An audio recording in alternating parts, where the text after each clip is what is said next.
ஸ்ரீராமபுரம் பேரூராட்சியில் ஆத்தூர் வட்டாட்சியர் ஆய்வு. திண்டுக்கல் மாவட்டம் ஆத்தூர் வட்டம் அனைத்து பகுதிகளிலும் வாக்காளர் தீவிர திருத்த பணி நடைபெற்றுக் கொண்டிருக்கிறது.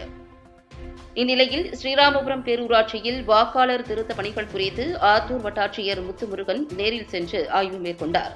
அப்போது அங்கு பணியில் இருக்கும் பணியாளர்கள் தங்களுடைய சந்தேகங்களுக்கு அவருடன் உரையாடி தெளிவு பெற்றனர். இந்நிகழ்வில் ஸ்ரீராமபுரம் பேரூராட்சி செயல் அலுவலர், தேர்தல் துணை அதிகாரிகள் மற்றும் அலுவலக பணியாளர்கள், பொதுமக்கள் உடனிருந்தனர்.